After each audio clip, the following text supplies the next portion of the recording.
Welcome to the new episode of r/malicious compliance. Story is posted by Invisibuni. Interviewer accuses me of parking in the handicap spot and tells me to prove it. A few years ago, while I was in school and job hunting, I got an interview at a company for office work. Filing, answering phones, setting appointments, etc. I was looking forward to getting an office job instead of retail or fast food.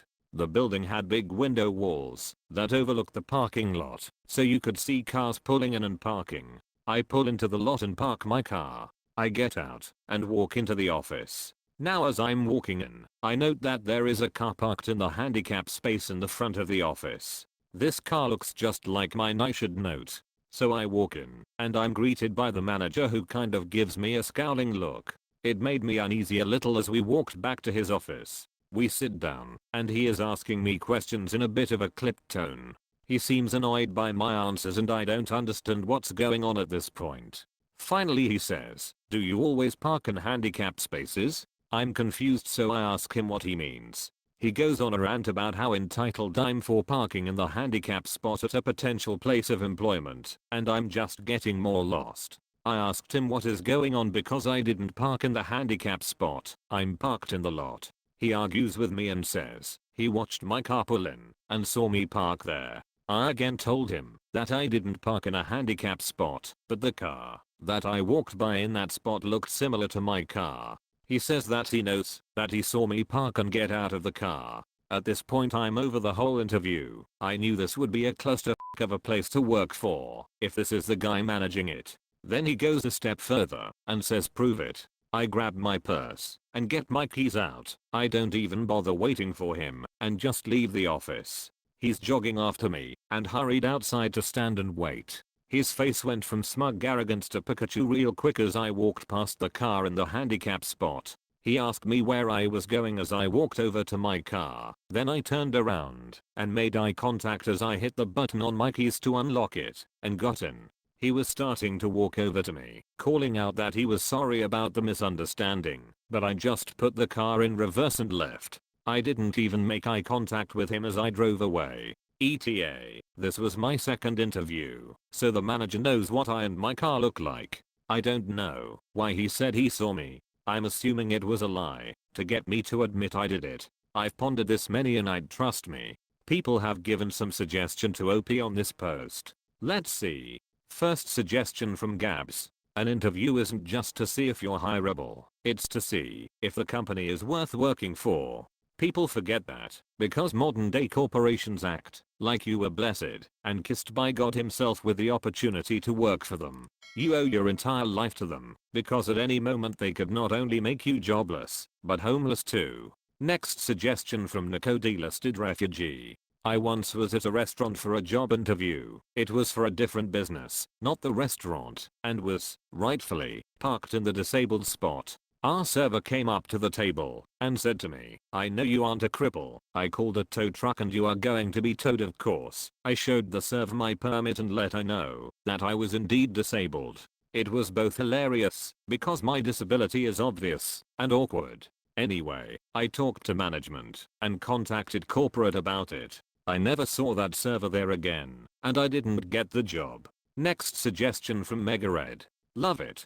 I don't suppose you had noticed whether the car that was parked in the handicap spot had a handicap placard or plate. The only way it would have been better if as he was standing there accusing you, someone in a wheelchair or a cast or something had gone out and gotten in the car he was claiming was yours. Next suggestion from Apologus. My biggest problem with all of this, not all handicaps are visible. How are you gonna assume that I'm not handicapped just by looking at me? My mother has MS and a handicap placard. There is no way to tell by looking at her that she's handicapped, but she cannot always walk long distances. Unacceptable. Next suggestion from Deadeye Smiling. I think I would have just asked. Let's say I did park in the handicap spot. 1. Do you know that I don't have a legal right to park there? And 2. Are you legally allowed to ask?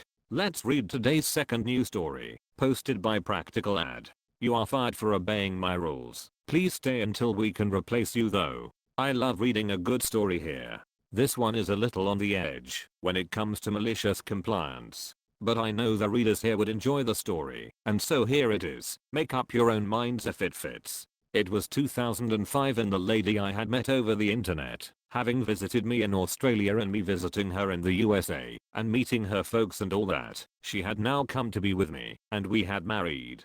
But since arriving to stay she had had a lot of problems as her vocational college degree was not recognized in Australia, leaving her with difficulties getting a job. She was determined and flexible though, and did some temp jobs, clerical, receptionist kind of things, using skills she had learned while working at college as a librarian. She finally got a real job as a receptionist or clerk at a company that brokered loans, and she got on with things. One thing that was always a problem was that sales rep or sharks would have their clients come in, and they would tell the women to make coffees for them. That wasn't part of their role. So my wife and co-workers were told that they were not to do that. It was up to the salesperson to make the coffee for themselves and clients. This was part of an initiative to try to retain women in these roles as they didn't tend to stay long in what was something of an anarchic office. So my wife is working under salesmen's. They called them financial advisors, but they were the credit business version of the used car salesman class. Client comes in, and she buzzed the guy. He comes out and says to her to make them both coffees. She tried to be discreet, but said that he knew she couldn't do that. He blew up, went to her supervisor, and she told my wife to make the coffees. Later she had her in the office and fired her. Yep, she was fired for trying to do as she was told. The opposite of malicious, I guess, but the karma comes in anyway. She was fired, but asked to stay on until they got another person to replace her. For the next 2 months she continued to go to work, now able and ready to refuse anything she didn't want to do, especially the coffee making. The same guy tried once, she said no, so fire me lol. They could not find a replacement. Word of their issues at that company had got around the receptionist or clerical field locally. Edit. She reminded me the agency she had got the job through refused to send anyone. It was the third person in a row, dumped when the probationary period was nearly up, so the agency was not being paid their commission. Then she was offered a much better job with some real responsibility and standing, and almost 30% more salary. Walked in the office next day and told them she was leaving at the end of the day. No notice required of course, and they had still not got a replacement, and did not find one for months more, by which time they were trying to replace 2 of them. Eventually the company let the woman supervisor go, and initiated sensible rules. My wife never looked back, but we still have a chuckle 18 years later at how well getting fired worked out for her, and how badly it ended for the supervisor who fired her staff for obeying the rules. People have given some suggestion to OP on this post. Let's see. First suggestion from Ardaffan. The absolute worst thing about this story is the fact you told me 2005 was 18 years ago. I didn't need that punch of reality at 6 AM. Next suggestion from Spoon Wheezy. My wife walked into a meeting room with all the executive leadership gathered. She's younger than they are, 30 versus 50 to 60, and has quite dark skin. One of the gentlemen asked if she could get coffee and snacks. She said no, and then began setting up the presentation for them. The meeting was a high stakes one, but as always she killed it. She asked the guy after if he was able to find someone to get him coffee. Just a real subtle, I'm not your coffee son, I'm the woman that make it happen, so pay attention to what I have to say. Next suggestion from my bull. For the next 2 months she continued to go to work, now able and ready to refuse anything she didn't want to do, especially the coffee making. I would argue that this fits the malicious compliance part perfectly. Next suggestion from Renticle. Having worked very briefly for a loans company, I can confirm they are the scum of the earth all over the world. On my last day they fired 2 people and someone else quit with me. Good on your wife for making it work. Next suggestion from Bored. Damn, if this happened now, Fair Work would have given your wife a pretty sizable payout for this. Work choices. Even so, she could have sued the out of them under the Discrimination Act of 1984 or Human Rights Act of 1986. Let's read today's third news story, posted by Loki Sus NGL. Teacher hates it when people put the word they in writing, so I didn't use it at all. I have this teacher, let's call her Miss Stinky Butt, that is a huge hypocrite. She's my English teacher, and for 30 years the entire school has hated her. Because of the horrible hiring turnover rate, the school refuses to fire her. Everything she tells you to do in an essay, even if you change it verbatim, she counts off for it. Earlier this year, on the first assignment, Miss Tinkibbert gave my friend a 10 on his essay. She gave another friend of mine a -15 in an assignment, but she decided to be kind and add an extra 10 points to make it -5 instead. I got a 23 on that assignment. Needless to say, everyone is failing. At the beginning of the year, Miss Tinkibbert told us one of her biggest pet peeve was when people use they in writing.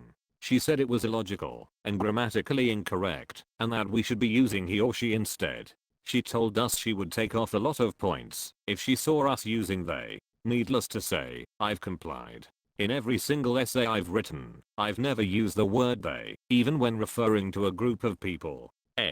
There is a group of 6 people I'm writing about. She and he and he and he and she and he did not like the fact that her and his and his and his and her and his club was shut down by the principals. Needless to say, this drove her insane. She started to hate me so much. She pulled me aside a few times to talk about it, but every time I told her I was doing exactly what she asked, and I wouldn't want to go back on her word. Besides, what I was doing was grammatically correct, right? Turns out she had a heart attack a few days ago when grading some essays. On one hand, that's horrible, but on the other hand, she's still been sending out assignments, so she's fine enough for me to secretly hope my essay about a group of 10 people is what caused it. People have given some suggestion to OP on this post. Let's see. First suggestion from Indication Easy.